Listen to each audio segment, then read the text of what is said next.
Hello students, आज हम study करेंगे क्वांटम नंबर्स के बारे में। अब देखिए, क्वांटम नंबर्स बहुत इंपॉर्टेंट टॉपिक है, एग्जाम्स में ज़रूर पूछा जाता है। तो देखिए, ये 4 तरह का होता है। Quantum numbers are of 4 types. कौन कौन से? Principal quantum number, azimuthal quantum number, magnetic quantum number and spin quantum number.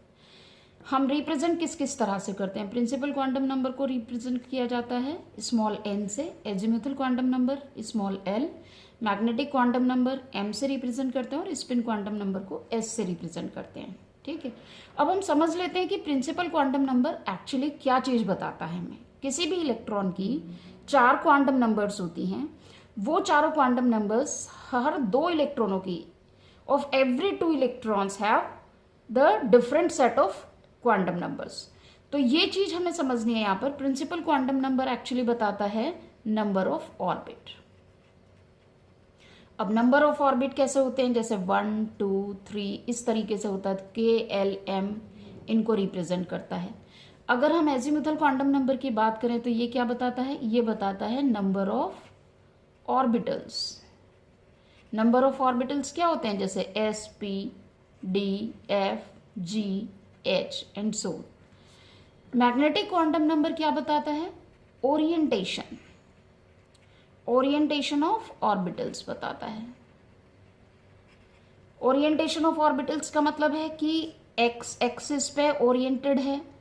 मान लीजिए ये एक्स एक्सिस है, ये वाई एक्सिस है और ये जेड एक्सिस है। तो ऑर्बिटल किस एक्सिस पे ओरिएंटेड है, ये मैग्नेटिक क्वांटम नंबर से पता चलता है।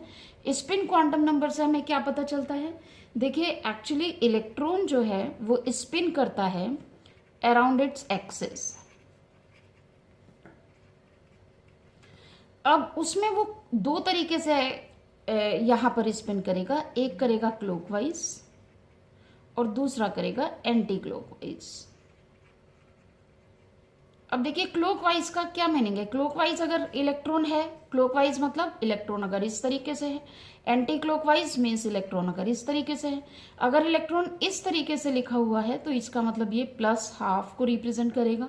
अगर एंटी क्लॉकवाइज है तो -½ को रिप्रेजेंट करेगा। फिर से मैं इन चीज़ों को देखिए बहुत अच्छे से और बता देती हूँ। प्रिंसिपल क्वांटम नंबर जैसे कि हमने बताया कि n से रिप्रेजेंट करते हैं, तो n का नंबर होता है 1, 2, 3, 4 और ये किसके लिए रिप्रेजेंट किया जाएगा? K, L, M, N. Means electron किस ऑर्बिट में? के ऑर्बिट में है तो उसकी वैल्यू n 1 हो जाएगी। एल ऑर्बिट में है तो n की वैल्यू 2 हो जाएगी। m में इलेक्ट्रॉन है तो n की वैल्यू 3 हो जाएगी। n में है तो n की वैल्यू 4 हो जाएगी। इस तरीके से चलेगा। अब बात कर लेते हैं l की। l की वैल्यू क्या होती है? n की वैल्यू जो है, आपकी जो n की वैल्यू आई, l की वैल्यू उसके लिए n-1 होती है। तो n-1 अगर आप करोगे तो अगर 1 है तो 0 होगी, 2 है तो 1, 3 है तो 2, 4 है तो 3 होगी। इस तरीके से चलेंगी वैल्यूज। अब देखिए, 0 अगर वैल्यू है तो ये रिप्रेजेंट करेगा, क्योंकि नंबर ऑफ ऑर्बिटल्स को बता रहा है और ऑर्बिटल्स कितनी तरह के होते हैं? S, P, D, F, G, H, ये इस तरह के होते हैं। तो 0 अगर आ रहा है आपका तो ये s, अगर s ऑर्बिटल में इलेक्ट्रॉन है तो इट मीन्स l की वैल्यू 0 है। S, P, D, F, G, H. तो अगर इलेक्ट्रॉन s में है तो 0, p में है तो 1, d में है तो 2, f में है तो 3। इसी तरह से अगर g में इलेक्ट्रॉन हुआ तो क्या हो जाएगा? 4, h में हुआ तो 5 एंड सो ऑन, ऐसे चलता रहेगा। अब हम n की वैल्यू की बात कर लेते हैं। देखिए, l की वैल्यू हमने n से निकाली, n की वैल्यू l से निकालते हैं। m की वैल्यू आपकी जो l की वैल्यू आई है तो -l से लेकर के +l तक वैल्यू कुछ भी हो सकती है m की। मान लीजिए कि यहाँ मैं एक एग्जांपल ले लेती हूँ। सपोज कीजिए कि आपकी l की वैल्यू, यहाँ पर मैं एक तरीके से बता देती हूँ। मान लीजिए l की वैल्यू आई 0 तो m की वैल्यू भी 0 होगी। लेकिन अगर l की वैल्यू आपकी 1 है तो m की वैल्यू क्या होगी? -L2 +1 -L2 +L, तो -1 0 +1 इस तरीके से चलेगी। इलेक्ट्रॉन कहाँ है ये आपको देखना होगा। s की वैल्यू क्या होगी? देखिए, इलेक्ट्रॉन या तो इस तरीके से क्लॉकवाइज होता है या एंटी क्लॉकवाइज होता है, तो ये +-½ को रिप्रेजेंट करता है। ठीक है, अब मैं आपको एक एग्जाम्पल के तौर पर यहाँ समझाती हूँ। मान लीजिए कि मेरे पास एक एग्जाम्पल है, सपोज कीजिए आसान सा ले लेते हैं, हीलियम का है। हीलियम होता है 2He4। अब इसके सेकेंड इलेक्ट्रॉन की चारों क्वांटम नंबर आपसे पूछी गई हैं। सेकेंड इलेक्ट्रॉन की ऑल द 4 क्वांटम नंबर्स आपसे पूछी जा रही है।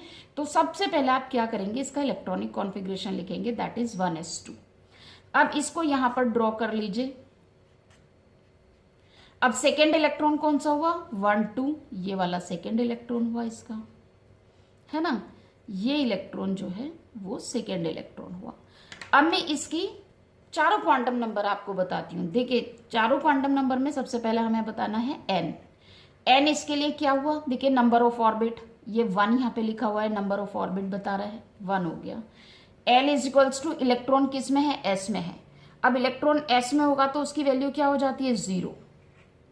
m अगर l 0 है तो m भी 0 होता है। s की वैल्यू क्या है, देखिए मैंने बताया इस तरह से इलेक्ट्रॉन होते हैं। अगर इलेक्ट्रॉन इस तरह से है तो क्लॉकवाइज कहा जाएगा, इस तरह से है तो एंटी क्लॉकवाइज कहा जाएगा। तो अब इस तरह से है तो प्लस हाफ, इस तरह से है तो माइनस हाफ। हमारा कैसे है, एंटी क्लॉकवाइज, तो माइनस हाफ हो गया। तो इस तरह से हमने ये एग्जाम्पल के थ्रू आपको बताया। एक और एग्जाम्पल मैं यहाँ ले लेती हूँ, दूसरा एग्जाम्पल मैं यहाँ पर लेती हूँ। मान लीजिए कि हम दूसरा एग्जाम्पल ले लेते हैं, किसका लेते हैं, सोडियम का ले लेते हैं। चलिए सोडियम 1123। अब इसका एग्जाम्पल मैं आपको बताती हूँ। सपोज कीजिए कि हमें इसके 10th इलेक्ट्रॉन का चारों क्वांटम नंबर बतानी है, 10th इलेक्ट्रॉन। तो हमें पहले इसका इलेक्ट्रॉनिक कॉन्फ़िगरेशन लिखना पड़ेगा, 1s2, 2s2, 2p6 और 3s1। अब 10 इलेक्ट्रॉन कहां पर होगा, यहां p में होगा।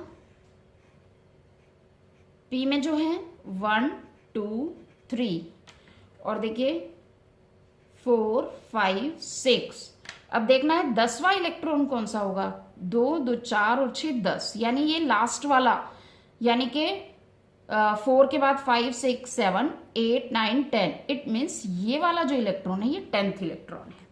अब इस 10th इलेक्ट्रॉन की हमें चारों क्वांटम नंबर्स बतानी है। तो देखिए मैं स्टार्टिंग से करती हूँ। n इज इक्वल्स टू क्या हुआ, बताइए, इसकी हम बात कर रहे हैं तो 2 है, तो n is equals to 2। l is equals to, देखिए अगर n इज इक्वल्स टू 2 है तो l इज इक्वल्स टू क्या हो सकता है, मैं यहां बता देती हूँ। n इज इक्वल्स टू अगर 2 है तो l is equals to 2 value हो सकती है, या तो 0 या 1। अगर s में इलेक्ट्रॉन है तो 0 होगा, अगर p में इलेक्ट्रॉन है तो 1 होगा। इलेक्ट्रॉन हमारा p में है तो यहां पर 1 हो जाएगी वैल्यू l की। m इज इक्वल्स टू क्या होगा, -1 0 +1, तो -1 इस ब्लॉक के लिए आएगा। अगर इस ब्लॉक में इलेक्ट्रॉन है तो -1, इस ब्लॉक में है तो 0, इस ब्लॉक में है तो +1। हमारा इलेक्ट्रॉन कहाँ है, इस ब्लॉक में, तो +1 वैल्यू आ गई। और s इज इक्वल्स टू, अब हम देखेंगे क्लॉकवाइज है या एंटी क्लॉकवाइज है, तो हमारा इलेक्ट्रॉन एंटी क्लॉकवाइज है। एंटी क्लॉकवाइज में -12। तो इस तरह से एग्जाम्पल के थ्रू मैंने आपको समझाया कि क्वांटम नंबर्स कैसे निकालते हैं। अब आप मुझे बताइएगा कमेंट में लिख करके कि अगर फॉस्फोरस 15 आपके पास है और उसके 12th इलेक्ट्रॉन की आपको चारों क्वांटम नंबर निकालनी है तो क्या आएंगी, ये बताइएगा। आपके पास क्लोरीन है 17th, अगर इसके 16th इलेक्ट्रॉन की आपको क्वांटम नंबर निकालनी है तो क्या आएंगी। इनको सॉल्व कीजिएगा ताकि आपको पता चले कि क्वांटम नंबर कैसे निकालते हैं। अगर प्रॉब्लम आती है तो बताइए। Thank you.